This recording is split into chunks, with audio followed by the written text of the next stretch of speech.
I'm sorry guys, it just pressed like play without me even touching it. I'm still trying to manage the camera. Perfect, great guys. So this is the second part to my Ouija video. So it actually cut in a pretty good space, so I'm gonna leave it there.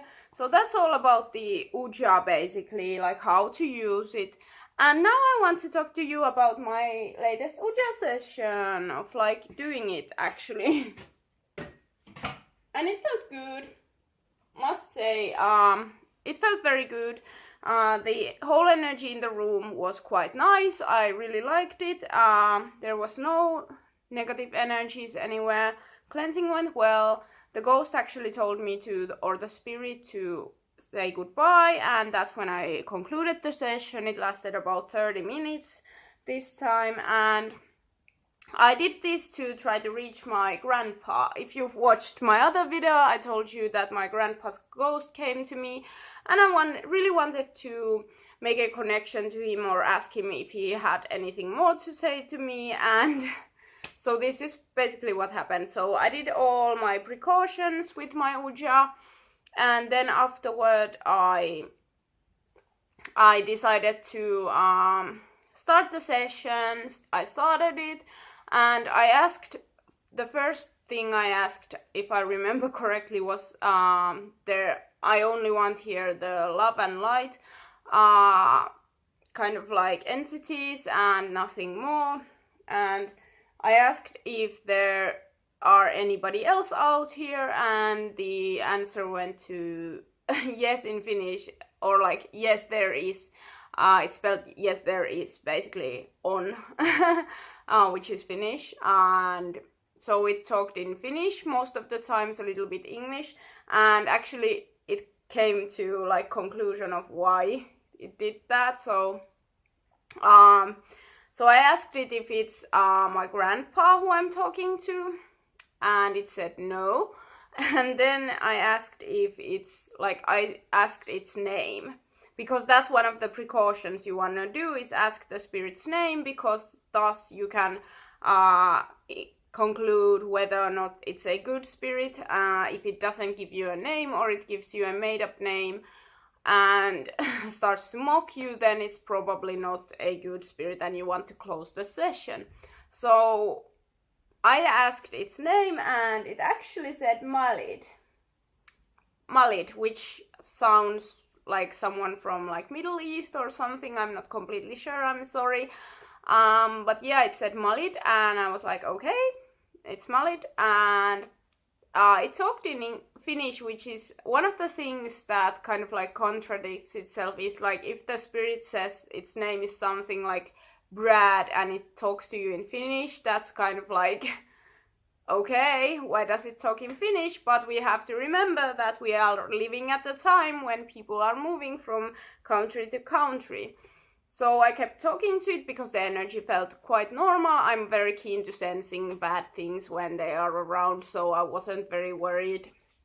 So I talked to it, and I asked it if it has something to tell me, and it says yes again, like on it. It spelled it again like yes. It didn't like using the yes no. I don't know why it preferred to spell. I guess that's something that it did.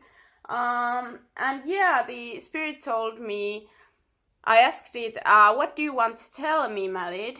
And Malid said that me opetin koulussa englantia, which translates to me, it said in English, me teach or taught English in school.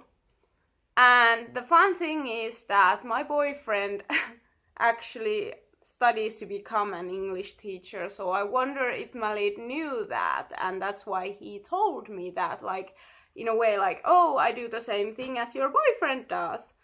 And that was really a fun kind of like small conversation, and I wanted to ask him more about that, about the teaching thing. The spirit felt very nice, very kind of like the energy was very uplifting, and he seemed like a nice thing. So I asked him like, I asked him if he wants to tell me something else, and he said, because I wrote it down while having the session, it is freedom, my being. I'm translating from like exactly what it said. On vapaus, olo, etu in Finnish.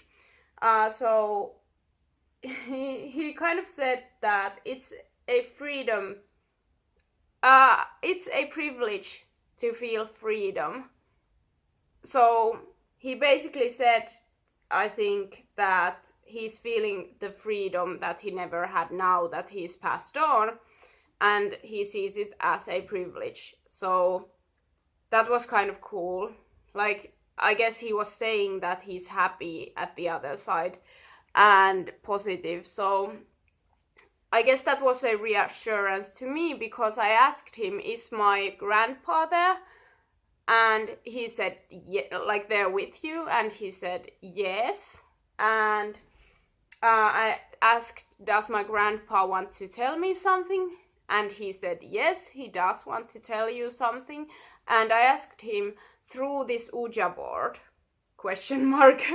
And my lead said no. So my grandpa wants to tell me something, but I got the impression that he doesn't want to use the Ouija board, and he doesn't want me to pry anymore, that he's going to tell it when it's the right time, or maybe the information isn't for me while I'm still living.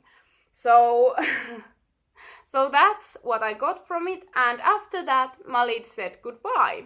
He went and put the planchette on goodbye, and 30 minutes had been passed, because it's very slow when they sometimes don't move it at all, and I guess they're like building the energy to do it. It must be very difficult for them to move the planchette. So it took me over 30 minutes to get this everything. But yes, I talked to a spirit called Malid, who used to teach English, and I actually went ahead and googled it, and I found a rap band called Malid who does pretty cool music. So it was also a kind of cool experience in that way. So I got at least new music from it. And I got to know that I'm not supposed to pry anymore to my grandfather's business, and he's gonna like tell me when it's the time. So he was probably out there like, nosy girl, no, don't be so nosy.